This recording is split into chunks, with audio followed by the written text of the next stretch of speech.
chapters 21 to 24 and 21 to 23 were just kind of a list of all the instructions, of all of the regulations, and expansion of the 10 Commandments.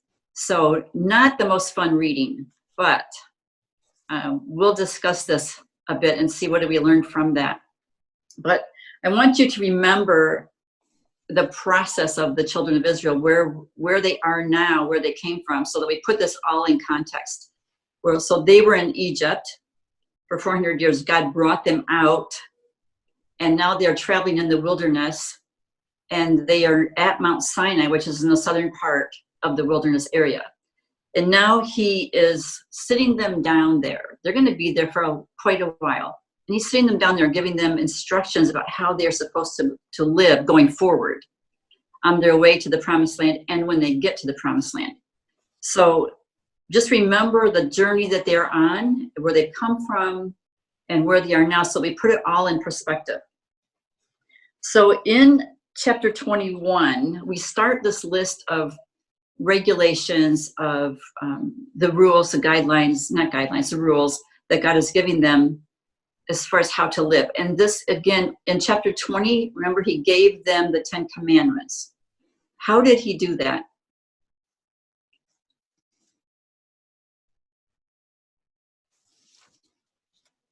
Remember, they were at the foot of the mountain. God said to Moses, bring them to the foot of the mountain. Yeah, so that's when he talked to them directly then, Right. So they actually heard him speak to them, the 10 Commandments. And remember what their reaction was to that? Oh, they were afraid. Yeah. They were afraid. What was happening? Why were they afraid? Well, what they saw God as like a big cloud or pillar of smoke, and there were trumpets that blared, and I guess it was there thunder and that as well. Yes, thunder, lightning, the mountain shook. So they had this amazing visual of God and when he spoke to them, and they were a little bit afraid. Remember what we said about that fear.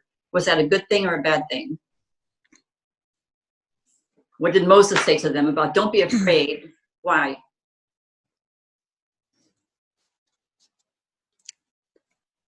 was right at the end of chapter 20 when they said to Moses, we're afraid, we don't want to have God speak to us anymore. You speak to God for us. And he said, don't be afraid. Oh, for God has come to test you, that the fear of him may be before you, that you may not sin.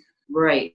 So that fear of God is a good thing, so that they will not sin. They'll remember this visual, and when they maybe are tempted to go their own way, they'll remember that, and hopefully that will prevent them from sinning. So part of the sinning would be in violating these rules that we're going to be talking about today. So let's look at chapter 21, verses 1 through 11 rather.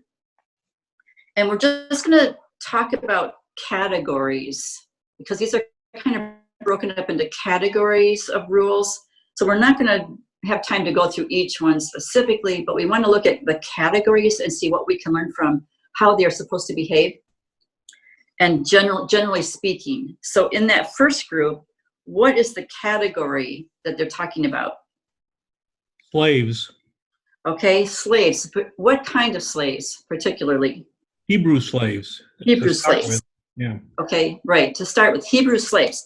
So what do we learn about how they are to treat Hebrew slaves? After 6 years, in the 7th year, they're supposed to go free, generally speaking. Mm-hmm.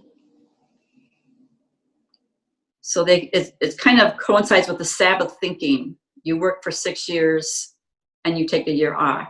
Okay, so now as a Hebrew slave, so they could work for 6 years, but then they were to be set free in the 7th year. What if they did not want to be set free? And they got their ear pierced. Oh, yeah. Yeah. Just one. Okay. And tell me a little bit about that.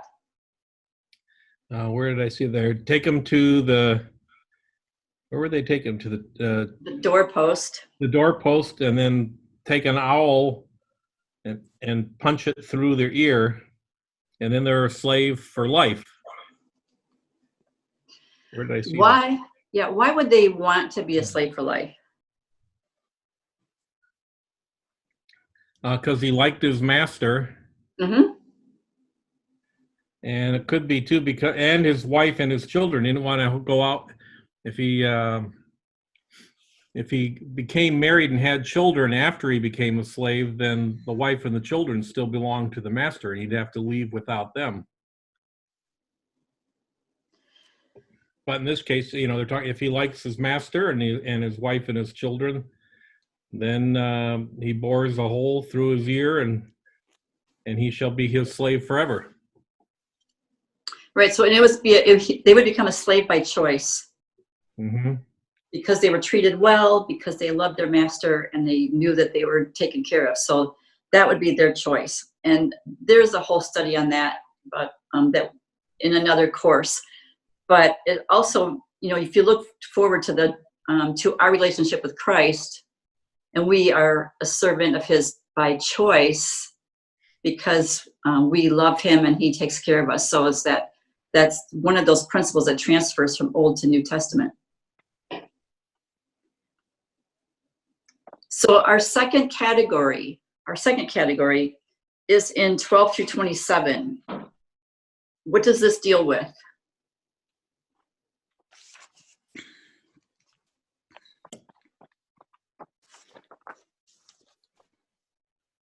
What's the group? What's happening there? Is that like bodily injury or Okay. homicide and Generally injury? speaking, I put this down. I put number 6. This all relates to kind of the finer details on "Thou shalt not kill." Yes, Murder. right.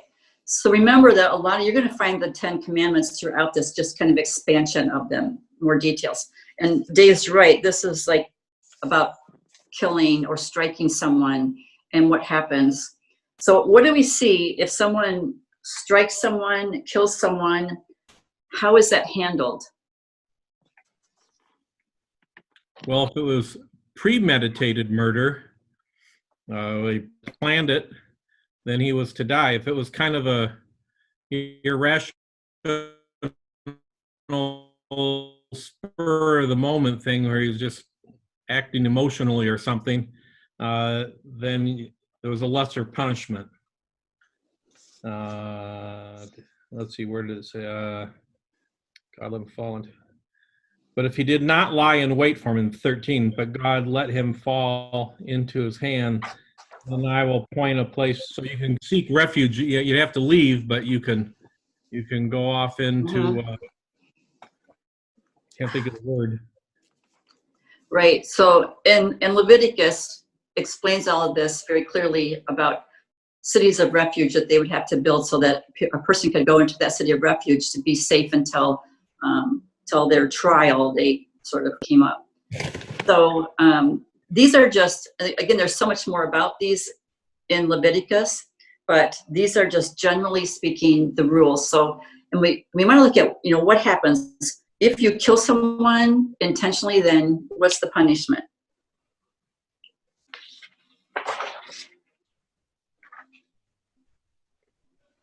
If you kill someone intentionally, Death. Death, right. So there's several instances here where death is the punishment for that. In other cases, it's like equal. It's like eye for eye, tooth for tooth. It's like the punishment fits the crime.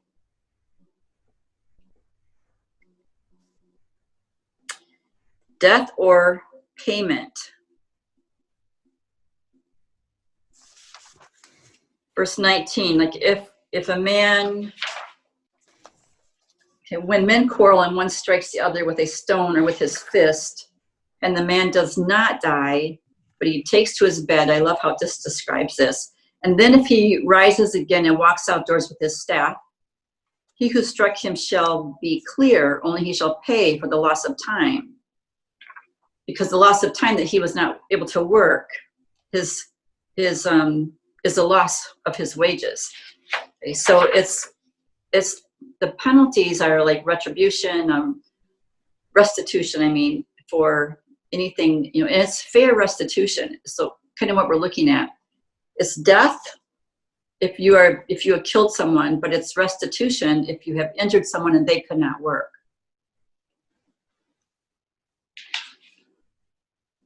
Okay, what about verses 28 to 36? What category are we talking about now?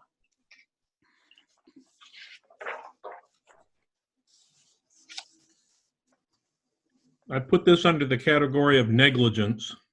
Okay, how so? Negligence, in what way?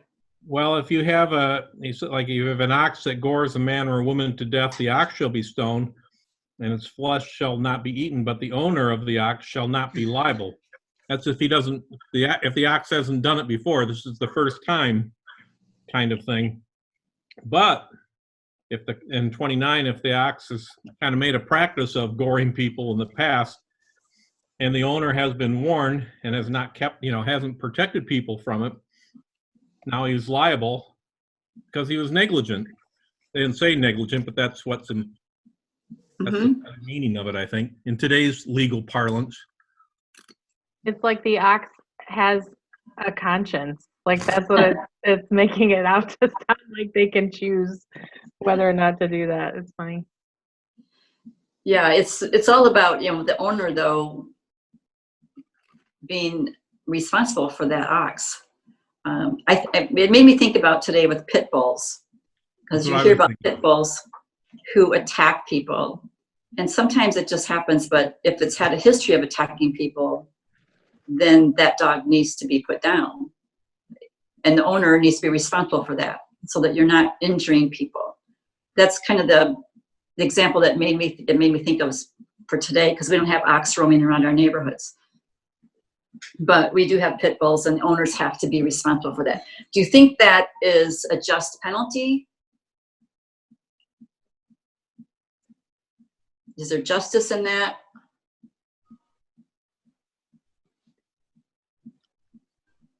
In the case of a death like that, and it's willful negligence, Right. I don't see Right. I don't have a problem with it. Good. If Dave doesn't have a problem, we don't have a problem. Yeah, I don't have Right. a problem with it either. Yeah. No. So the owner has to be responsible for their animals.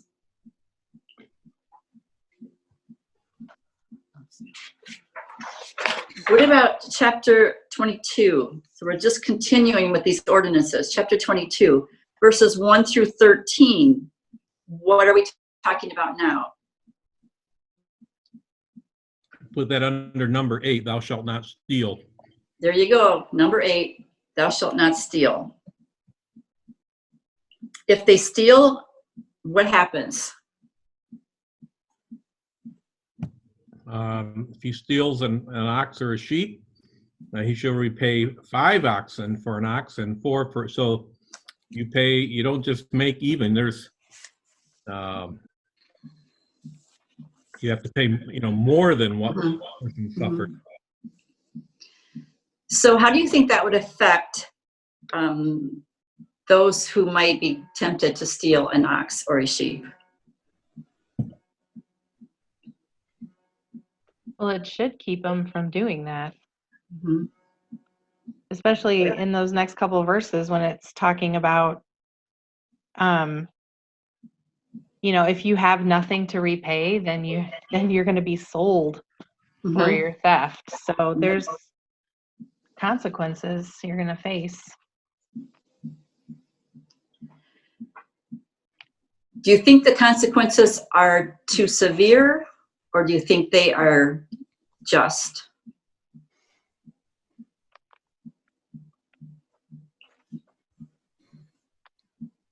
I would say it's just. Yeah, since it comes from God, it's got to be just. You're right. You're right. But okay, let's think about, they're stealing their ox and their sheep, and this is not just equal payment. So you have to pay 4 or 5 times that. So think about what the reasoning for that might be.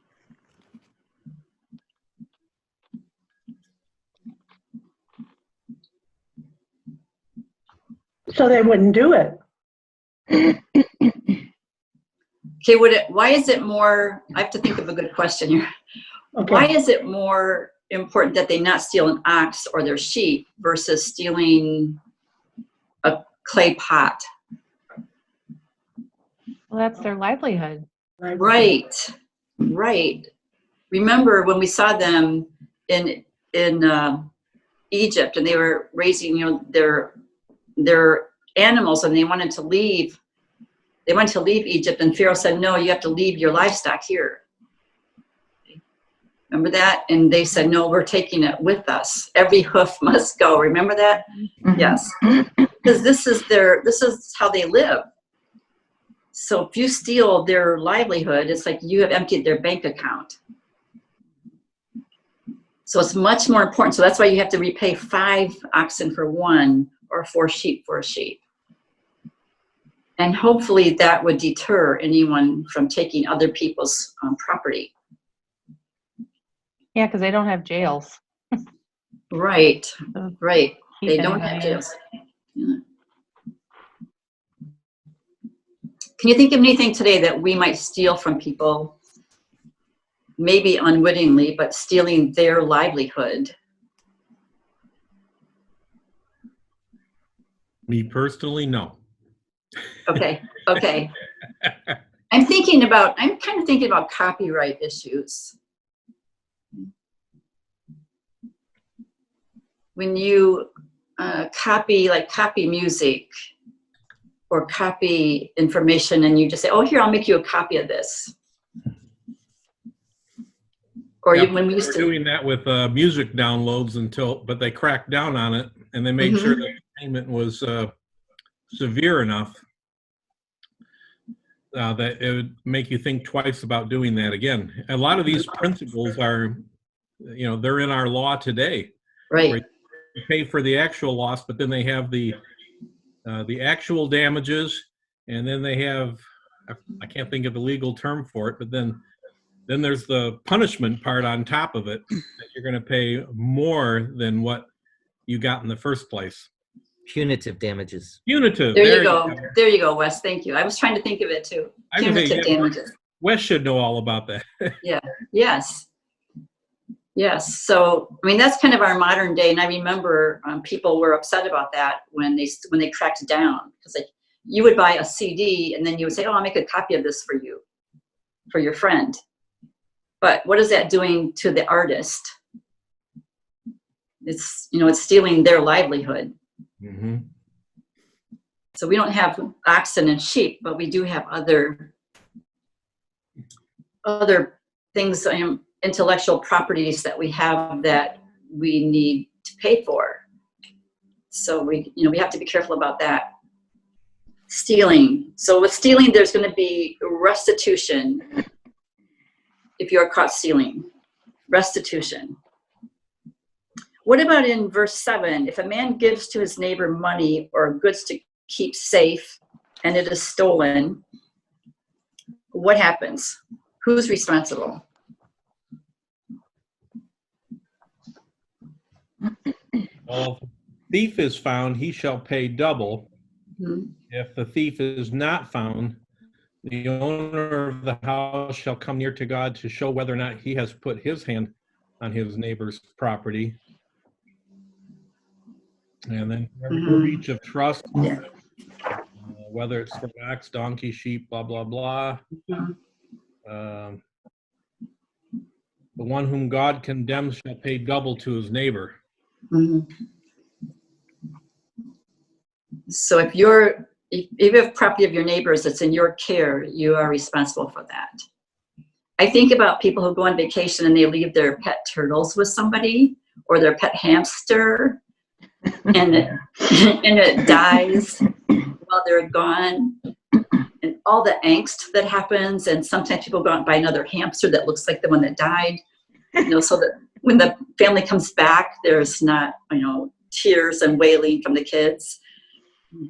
But yeah, when we're taking care of someone else's property, we are responsible for that.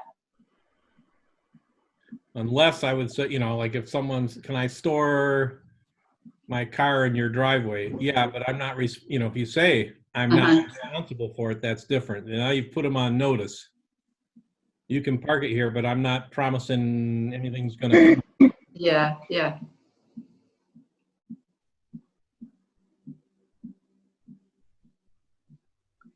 So verses 14 and 15 talk about that. Then again, it's just being responsible for your actions. In 16 through 31, it's a lot of different, it's not like one category, but there's a lot of different categories. All of them will be judged by God. All of them have consequences. They deal with sacrificing to other gods. They deal with sexuality. They deal with how you treat widows and fatherless children, how you treat foreigners. If you lend money to people. Not extract interest. Not extract interest. Giving the first fruits and your firstborn. So all of those things, they don't really list a lot of information about restitution there, but it's just about how you are supposed to be able to treat people. And God will be the judge of that. Exodus 23. Now we have another, verses 1 through 9, we have another category. And again, that you can put with one of the 10 commandments. Number 9. Okay, number 9. So what lie. did we just, okay, do not lie. Do not bear false witness.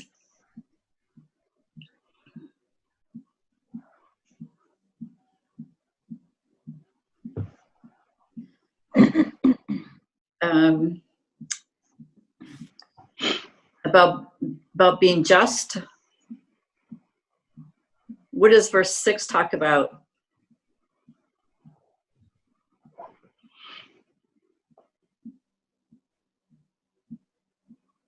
Verse 8. About taking no bribe. Mm-hmm. Yeah, for a bribe blinds the clear-sighted and subverts the cause of those who are in the right. So it subverts justice. Right, it subverts justice. And I mean, today we have a lot of that going on, right? With politicians and police and the court system. That happens, that you can bribe somebody, and it's like, that's not giving you clear.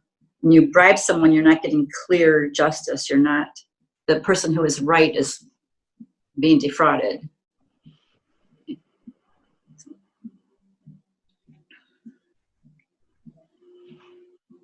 The next group in chapter 23 is about religious ordinances and ceremonies.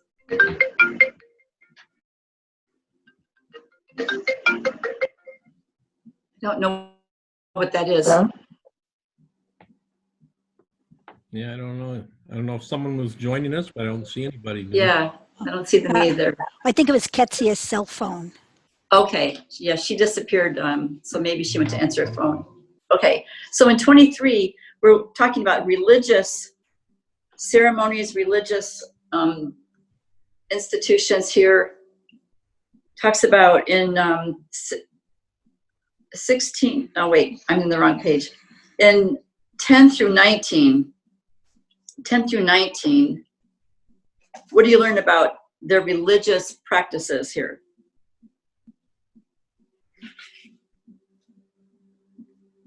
Well, first of all, it says no other gods.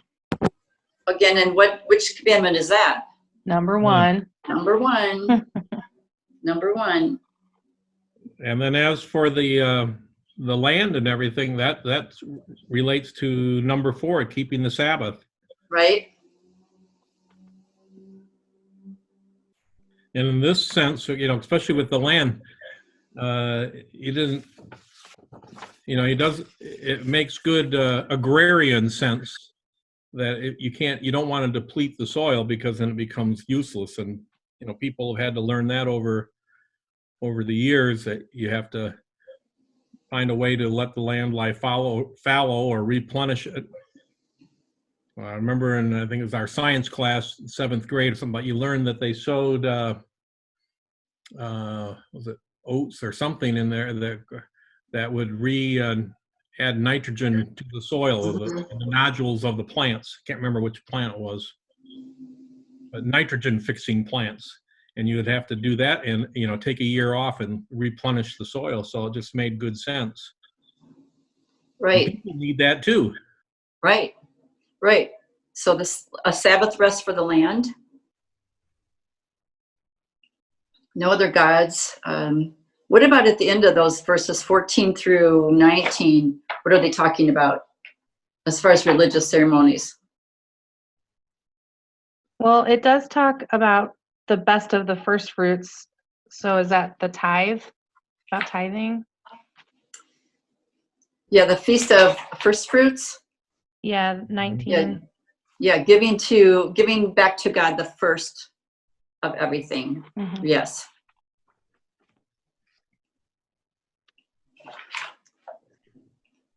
So these things, the feasts there's 3 times a year when people are supposed to celebrate the feasts.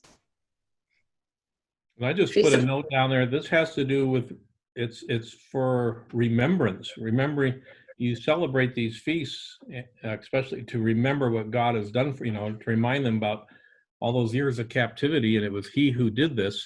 He alone, wasn't any of these other gods. It was He that did this. So it's a conscious way of, certain number of times a year, you can't help but remember this. Mm-hmm. Right. Remember when He brought them out of the land and He said, this is the Passover. This is the beginning of years for you. And you will celebrate Passover every year to remember that I brought you out of slavery, out of Egypt. So the feasts are all remembrances. You're right. And it's also, if we could study the feasts, going forward, it's all relative to Jesus. And the Passover, and the Feast of the Harvest, when you bring in you wave the 2 loaves of bread at harvest season. One represents the Jews and one represents the Gentiles in one. So it's all very symbolic about the New Testament times and Jesus. So He has these feasts set up for them to remember. But it's also a picture of showing them what is to come. What is to come. So 3 times a year they were to come and remember and celebrate these feasts. In verse 20 through 33, what do you see? What is He saying to them in 20 through 33?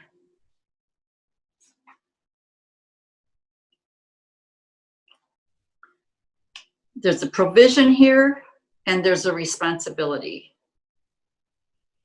What is God's provision and what is the responsibility of the nation of Israel? Well, He's going to send an angel to guard them on their way and to protect them until He gets to the place that I have prepared. And you're supposed to pay, and in return, you're supposed to pay careful attention to Him and obey His voice. Do not rebel against Him, for He will not pardon your transgression, for my name is in Him. And you're supposed to carefully obey His voice. And I almost see this as prophecy alluding to Jesus, don't you? Well, I'm going to send someone. Later on we hear about Moses. Someone's going to come after him, and we're supposed to listen to his voice. Mm-hmm. Yeah, a good point. Where we're going to talk in a minute about that comparison of Moses and Jesus. So God is saying, I will take care of you. I will send an angel before you till we get to the promised land. He will guide you. But you have to obey. Your responsibility is to obey. And if you obey, look at the end, like 25 through 31, you see that phrase, I will, I will, I will. Remember, I tell you always to notice that, to underline it. Because God is saying, I will do this. If you do this, if you obey, then here's what I will do for you. What are some of the things he says he will do for them?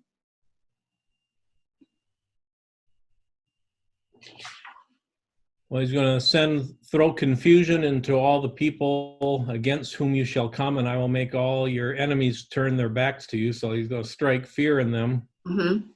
I will send hornets before you to drive out the Hivites, the Canaanites, and the Hittites. I wonder if those are those, what do they call them? The murder hornets or something like that? The big He says he will take the sickness away from you Mm-hmm. if you serve the Lord. Bless your bread. Yep. More manna. Verse 26. Mm-hmm. You will have descendants. You will have provision, bread. I will protect you. Verse 29, when he talks about, when Dave was talking about driving out, these hornets and driving out the enemies from before you, clearing the land. I will not drive them out before you in 1 year, lest the land become desolate and the wild beasts multiply against you. Okay. So think about when they move into the land, then if they drove them out all at once, what would happen to their livelihood? He's saying we have to plan this out more than just a year, because you wouldn't be able to take care of the land. You wouldn't be able to produce fruit. You wouldn't be able to produce the crops. You wouldn't be able to have land for your cattle and your sheep to graze if it was all destroyed in 1 year. So it's a good long-range plan. And then he gives them the borders of their land. The Red Sea, to the Sea of the Philistines, to the wilderness, to the Euphrates. And when you go in there, it says, verse 32, you will make no covenant with them and their gods. They shall not dwell in your land, lest they make you sin against me. For if you serve their gods, it will surely be a snare to you. So all of these ordinances, when would they be applicable to the children of Israel?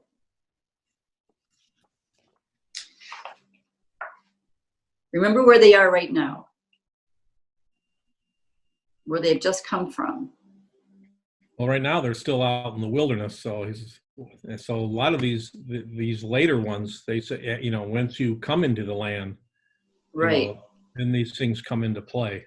Right. So when you enter the land, here's how you're going to live in that land. Because right now, a lot of it doesn't apply to them. It does about how you treat people, but they're not in the land yet. So all of this is going to take place when they get into the land. And he says, I will send an angel to protect you on the way. I will drive out your enemy when you get there. But then here's how you live. Here's the 10 Commandments.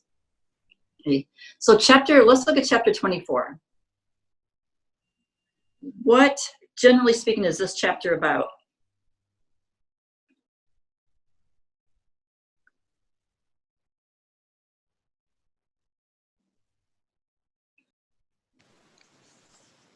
This is about God making a covenant with Right. the Israelites. Right. Okay. Let's talk about that covenant, because what is the covenant? What is the basis of the covenant that God is making with them at this point?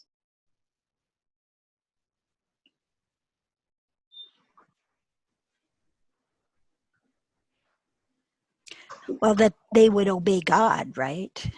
Obey God in what way? About what? Because in verse 7 it says that the Israelites said, all that the Lord has spoken we will do, and we will be obedient. Okay, now what has just been spoken? What did we just look at in chapters 21 through 23? So all the laws. Mm-hmm. Because it seems like so far all the laws and 10 commandments has been given orally to Mhm. the people. And now they agree with them. And now God asked Moses to write them down in a book. So it's like those are all the things we should do. And they agree. They said in verse 3, all the people agreed that they are gonna follow all those rules and all the things God giving them. And Mhm. now God asked Moses to write them down. So now it's like kind of like it's official. It's official, yes. Yeah. And it's called the Book of the Covenant, right? What Moses writes down is called the Book of the Covenant. So now what happens? How do they make this covenant? When the people said, yes, we will obey everything that God has said, and now they're going to make a covenant. So how does that happen? With a sacrifice, shedding of blood. Okay. The shedding of blood. And what do they do with that blood? What does Moses do with it? Threw it on the people. Yuck. Well, in verse 6, it says that he put half of it in basins and half of it he threw against the altar. Okay. Back up to verse 4. We're talking about this altar. It said Moses, after the people said, yes, and Moses wrote it down. He says, he rose early in the morning and built an altar at the foot of the mountain. This is Mount Sinai, and 12 pillars, according to the 12 tribes of Israel. Then they killed the animal. He puts half the blood on the altar. And then Heather said he puts the blood on the people.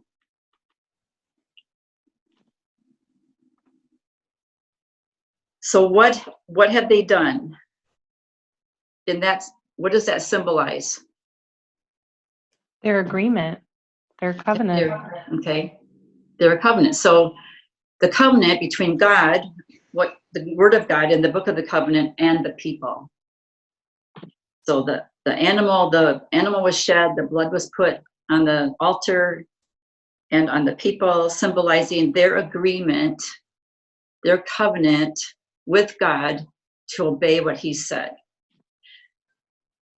Did it make you think back to Abraham? Mm-hmm. Okay. And the covenant that God made with Abraham, and what had to happen?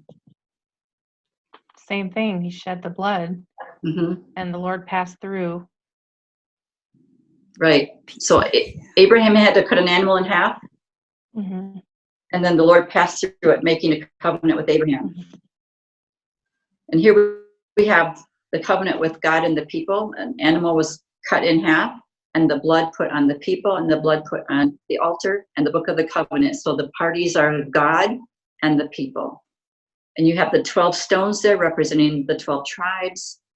And some people think that the blood was actually put on the 12 stones and not on the people, but the 12 stones representing the people, the 12 tribes. So that's quite possible when you think about the numbers of people there, and they have to be representative. So I kind of like that thinking. But now God has brought them out of slavery. He's brought them to the wilderness. He has fed them along the way. He has now set them down and given them he's spoken to them, the 10 commandments. He has had Moses write down all of these ordinances and explain those to the people. And the people said yes. And so they're sitting there and they've made the covenant. This is how we are going to live. I'm trying to remember. I can't. Yes, we've been studying so many things. I'm mixing everything together. Yeah. So with Abraham, that was a one-side covenant, or was it both sides? That was God's covenant with Abraham. Okay, and here it's going both ways. Right. Okay. Here it's both ways because they said we will. Mm-hmm. So they are actually making that covenant to say this is what we will do. Yeah. We will. Okay. Okay. I wish I could just teach covenant right now because it's so good. But I mean, my mind is just going forward in so many symbolic ways here. But what you see is that people said yes. Okay, this is on their journey. They're on their journey. They're learning. They've been in slavery for 400 years. They're learning how God wants them to live. And they are agreeing, as a nation, we will do this. We will do this. So now they've made the covenant. Then what happens in 9,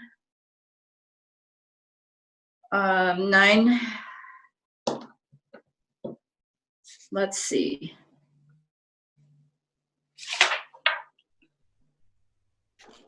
Let me just back up a second here. Lost my place in my notes.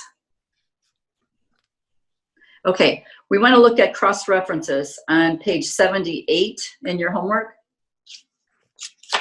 Dave kind of mentioned this before about the comparison of Moses and Jesus.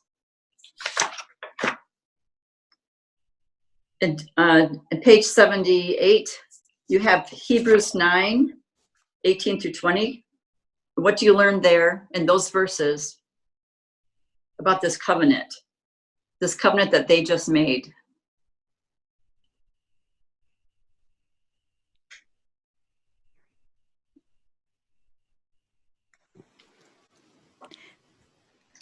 Because we're in Hebrews in the New Testament, okay? Yeah.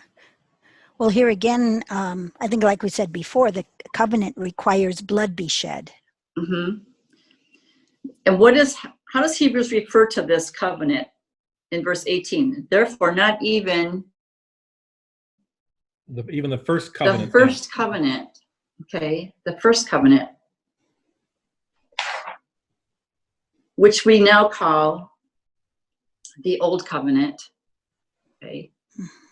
Because in Hebrews, we're talking about they're living in the new covenant, but they're referring back to not even the first covenant was done without the shedding of blood. Okay? So let's look at the cross-references on Deuteronomy, page 77 and 78.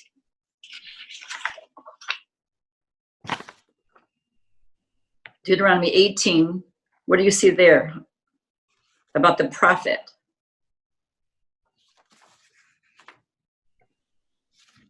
Oh, this is where the Lord will raise up for you a prophet like me from among you, from your brothers. It is him that you shall listen. I will put my words in his mouth, and he shall speak to them all that I have commanded him, and will not listen. Anyone who does not listen to my words that he shall speak in my name, I will require of him. So that's where I thought, oh, this is a very, to me, a very clear foreshadowing of Jesus. He's going to come he's going to come out of the line of David. So he's coming out of the tribes. And later on, Jesus says, I only say what my Father has given me. Mm-hmm. I only speak his words, not my own. Right, so Moses in Deuteronomy, it's Moses speaking to Deuteronomy saying, God is going to raise up a prophet like me, which is that foreshadowing of Jesus. Because with Moses, God speaks to Moses and Moses speaks to the people. What did you see to further that understanding in Hebrews 3, 1 through 6 on page 78?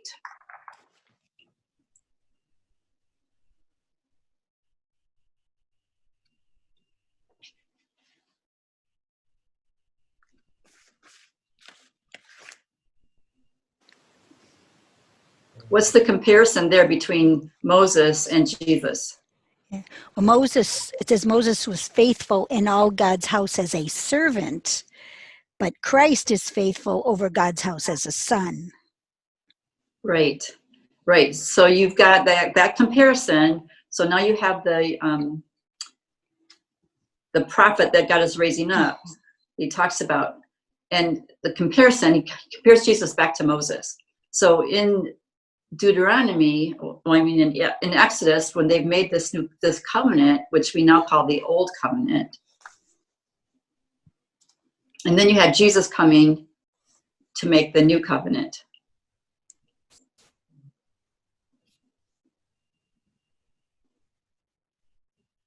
One is the old covenant is Moses makes the covenant, and it's over the house of Israel. The new covenant is over the church, the new covenant made with the blood of Christ.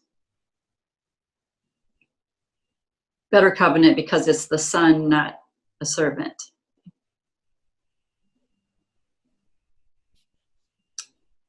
So let's talk about what they did after they made the covenant. Going forward, what happened? In 12,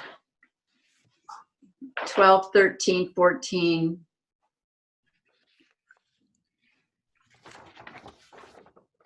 Well, this is where we get the saying, it's written in stone, can't change it. Yeah, that's true.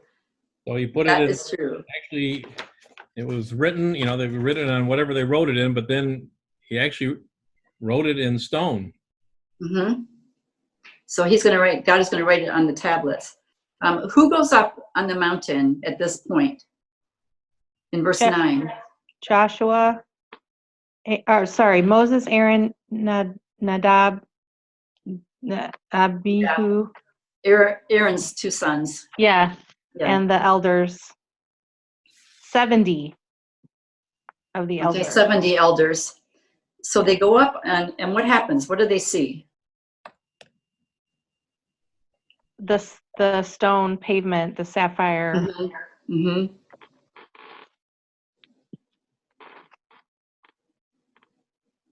Well, it says they saw the God of Israel. Yeah. Uh-huh. Oh, yeah, that too. Oh, yeah, that too. Oh, yeah, that too. So they go up on the mountain. They've made the covenant, okay? Now they go up on the mountain, the leaders, and they see God, and they see under his feet the pavement of sapphire. It's like it says like the very heaven for clearness. Okay, so they have seen some vision of God there, and he did not kill them. He did not kill them. And they beheld God, and what does they do in verse 11? Ate and drank. They ate and drank. Okay, now let's talk about some cross-references about this eating, having a meal after making a covenant. So on page 78 in your homework, you've got some cross-references, Deuteronomy, 79, Genesis, Matthew. What did you learn about this covenant and the meal? What were the instances where we saw a covenant made in Genesis 26? That was with the covenant of Abimelech. Mm-hmm. And they finished that off with the meal. Okay. So they share a meal after they make a covenant. What about Genesis 31?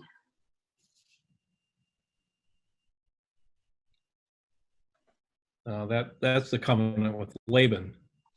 And the same thing. Same thing. And after the covenant, he called his kinsmen and they had a meal together to confirm the covenant. Now look at Matthew 26.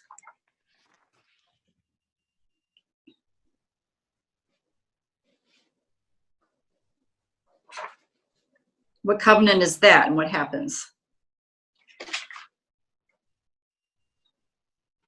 Where was Jesus at this point?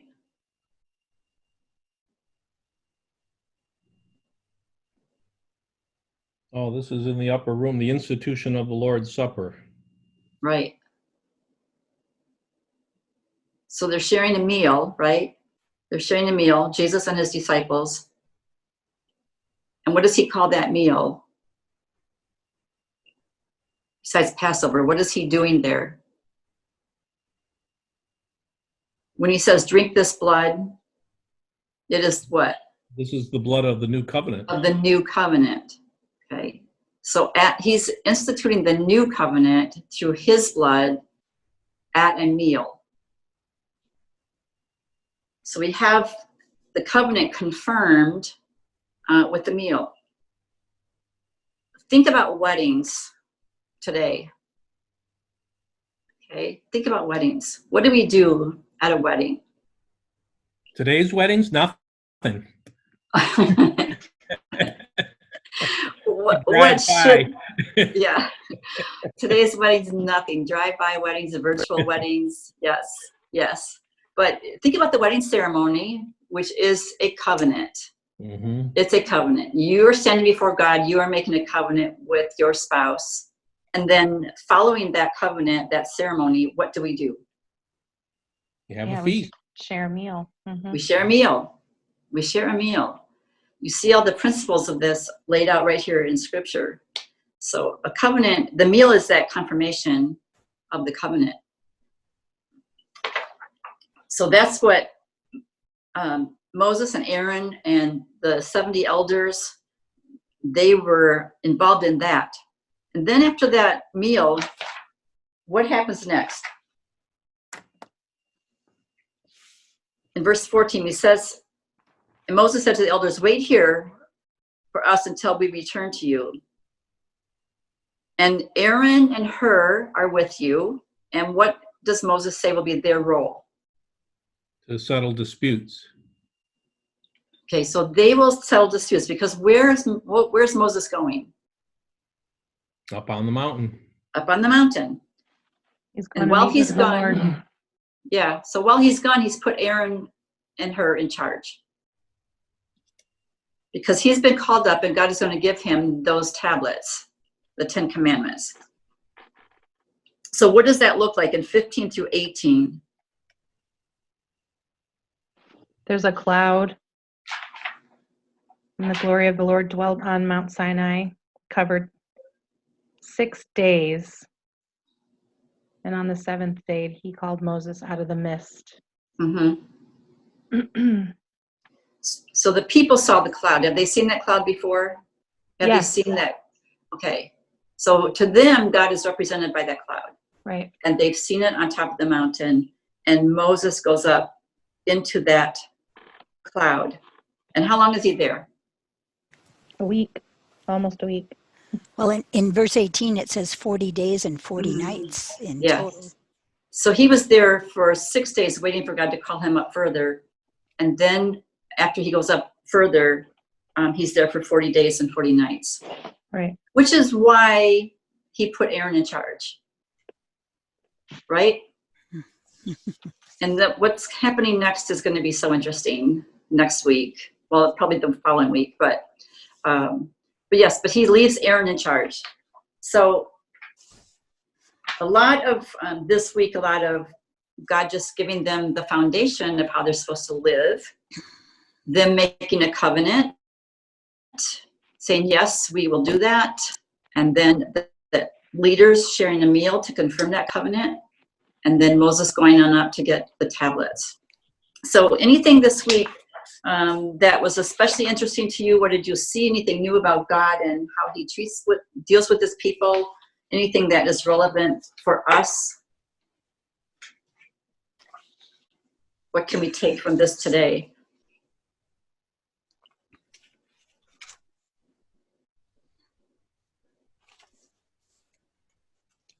It's a lot to absorb. But what do you think about that covenant? It's to be taken very seriously. God doesn't enter into these covenants frivolously. And when we enter into covenant, well, same with the marriage covenant, you should do it with fear and reverence. Mm-hmm. And it is supposed to be a binding, you take it very seriously. It's not just an afterthought. Right. Right. If you think back to the Abrahamic covenant, and basically cutting the animal in half, representing saying, do this to me if I break the covenant. That's how serious it is. And God takes covenant very seriously. So we should as well. When in a marriage covenant, that's a very serious covenant. When you are saved, your salvation, you are entering a covenant with Jesus. You are actually like walking through the blood on the cross, making a covenant with him when you accept that. So that's a very serious covenant as well about how we're supposed to live then, representing Christ, because we are in covenant. He's our covenant partner. And I think in chapter 24, verse 11 and 12, I like that fellowship that happened in God's presence. Oh, yeah. After this covenant, I think it's such in each way, like even when Jesus sit with the people, with his disciple in the upper room, it's Right. that fellowship of believers that happen in God's presence. And I think it's a beautiful thing, how important that is when we come together, share a meal in God's presence. I think he likes that. When we are in his presence as believers, to have this precious time. And we right now are in his presence as believers, on Zoom. But one day we can be back together, fellowshipping together in the presence of God, in our worship services, in our activities, at church. But I love that you've brought that up, Ketsia, that, he loves that fellowship. And it's just a couple of verses in there that talk about that, but it's very significant to sit before God and share a meal. So Ketsia, when you signed your officer's covenant, did they have a meal with that? I was thinking, do we do that when we do our soldier's covenant? Maybe we should be. Maybe we should yeah. They have a meal, tell them. Yeah. That's Good true. point. Good point. We should have a meal.